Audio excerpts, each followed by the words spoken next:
గత ప్రభుత్వం కూడా దానికి ఎక్కడుందో ఐడెంటిఫై చేయలేదు. చాలామంది పొలిటీషియన్సే దాన్ని కబ్జా చేశారనేది ఉంది.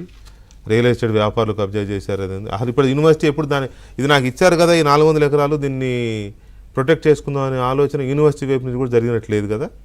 సో గోపన్పల్లిలో ఇచ్చినటువంటి భూమి ఎటుపడితే అటు పోలేదు సార్, మీరు అన్నట్టు కబ్జాలకు గురి కాలేదు. టీఏఎఫ్ఆర్ అనేటువంటి ఒక సంస్థకి 191.36 ఎకరాలు ఇచ్చారు గవర్నమెంట్. ఇప్పుడు ఎన్ఐడికి డేట్లు ఇవ్వమంటే మళ్ళీ ఇస్తాను. అంటే తెలంగాణ ఏర్పాటు అయినాకనా అవ్వకముందా? ఇందులో మోస్ట్ ఆఫ్ ద ల్యాండ్స్ టీఏఎఫ్ఆర్ అంటే తెలంగాణ ఏర్పాటు అయినాకనే కదా, తెలంగాణ పేరుతో ఉన్నట్టే కదా. టీఏఎఫ్ఆర్కి ఇచ్చింది 2008లో సార్, 21/11/2008లో ఇచ్చింది. ఓకే. సో ఇట్లా టీఏఎఫ్ఆర్ పోతే ఎన్ఐడి అనేటువంటి ఒక సంస్థకి 30 ఎకరాలు ఇచ్చారు, ఎన్ఐఏబి అనే సంస్థకు 100 ఎకరాలు ఇచ్చారు, తేరి అనే సంస్థకి 40 ఎకరాలు ఇచ్చారు. ఇట్లా ఈ అంటే బహుశా రాజశేఖర రెడ్డి గారు ఐఎంజీ రద్దు చేశారు కాబట్టి ఈ ల్యాండ్ని ఎవరికి పడితే వాళ్ళకి ఇచ్చేసి ఉంటారు.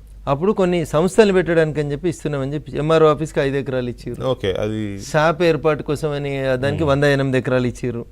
ఇట్లా ఆర్ఆర్ డిస్ట్రిక్ట్ హెడ్ క్వార్టర్ కోసం 62 ఎకరాలు ఇచ్చారు. టీఎన్జీస్కి 134 ఎకరాలు ఇచ్చారు సార్. అది ఎప్పుడు?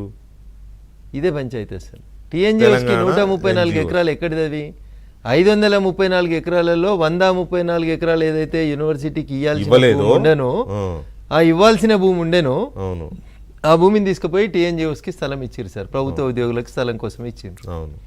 అక్కడే అసలు ఇష్యూ స్టార్ట్ అయింది సార్. అప్పుడు రఘునందన్, అప్పుడు కేటీఆర్, అప్పుడు రేవంత్ రెడ్డి, అప్పుడు కేసీఆర్, లేకపోతే ఇంకెవరో ఇప్పుడు మాట్లాడిన వాళ్ళందరూ అప్పుడు ఎవరు మాట్లాడాలి. ఈ సంఘటన జరిగిందంటే 2003లో జరిగింది సార్. 2003లో జరిగితే దాన్ని తర్వాత వచ్చిన తర్వాత మా భూములు మాకే అని కొట్లాడతామని చెప్పి ఎంఆర్ భూమి అయినా పద్మాలయ భూమి అయినా ఇంకే భూమి అయినా తెలంగాణ వచ్చినాక మేమే గుంజుకుంటామని కొట్లాడిన వాళ్ళు 10 ఏళ్ళు అధికారంలో ఉన్నారు సార్. వాళ్ళు దాన్ని రెగ్యులరైజ్ చేసేసి క్లియర్ చేసారు. 134 ఎకరాలు యూనివర్సిటీకి ఇవ్వాల్సిన భూమిని, యూనివర్సిటీ భూమిని యూనివర్సిటీకి ఎక్స్చేంజ్ లో తీసుకున్న 534లో 400 ఐఎంజీ తీసుకొని మిగతా 134 30 రోజులకి 90 రోజులకి ఇస్తామని అగ్రిమెంట్ ప్రభుత్వం ఇచ్చి ప్రభుత్వమే అగ్రిమెంట్ ని వైలేట్ చేసి ఆ మిగిలిన 134 ఎకరాలను తీసుకుపోయి టీఎన్జిఓ సంస్థకు అప్పచెప్పిండ్రు. అంటే ఇప్పుడు యూనివర్సిటీకి సంబంధించిన 134 ఎకరాల భూమిని యూనివర్సిటీ నుంచి తీసుకొని టీఎన్జిఓలకు ఇచ్చింది కేసీఆర్ గారి ప్రభుత్వం. 2003లో వీళ్ళు టెంపరీగా అలొకేట్ అనేది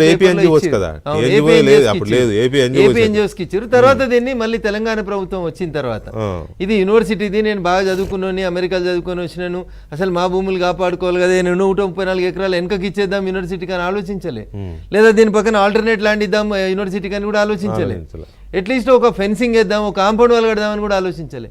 ఎంఆర్ఓ ఆఫీస్కి ఇచ్చారు, బస్ డిపోకి ఇచ్చారు, సబ్ స్టేషన్కి ఇచ్చారు, ఫైర్ స్టేషన్కి ఇచ్చారు, బిఎస్ఎన్ఎల్కి ఇచ్చారు. ఇక్కడ భూమి కనబడుతుందని ప్రతిదానికి ఇంత ఇచ్చుకుంటూ పోతా ఉన్నారు. అంటే అప్పుడు మరి ఇవి లేకుండానా, ఈ లేళ్లు, దుప్పులు, జింకలు, నెమళ్ళు అప్పుడు లేకుండానా? ఇవన్నీ హైవే పక్కన, పాత బాంబే హైవే పక్కన ఇచ్చారు కాబట్టి సార్ అవి వెనకాల ఉంటుంది కదా ఫారెస్ట్ లాంటి స్థలం. హైవే మీదనైతే లేళ్లు దుప్పులు కనబడే కదా, రేరు కదా మనకు కనబడే. మా ఊరు పోతుంటే రోడ్డు మీదనే కోతులు. మీరు వరంగల్ అడవులలో ఉన్నారు కాబట్టి మీ అడవులలో అన్ని కనబడతాయి, తుపాకులు కూడా కనబడతాయి, దానికి ఏం చేయలేము మనం వెంకటకృష్ణ గారు. So this is a serious topic. అప్పుడు లేవా ఉన్నాయి అనేది కాదు సార్, అక్కడ ఇచ్చినటువంటి భూములలో ఈ 134 ఎకరాలు కనీసం తెలంగాణ ప్రభుత్వం వచ్చినాకనన్నా కాపాడి యూనివర్సిటీకి ఇవ్వాల్సింది ఉండే. ఇప్పుడు ప్రాబ్లం ఏమైంది, ఇక్కడ యూనివర్సిటీ ఉంది, ఇక్కడ 134 ఎకరాలు ఉంది, దీన్ని ఆనుకొని ఇటు పక్కన 400 ఎకరాలు ఉంది. సో ఈ 400 మాదే అంటుంది ప్రభుత్వం, మరి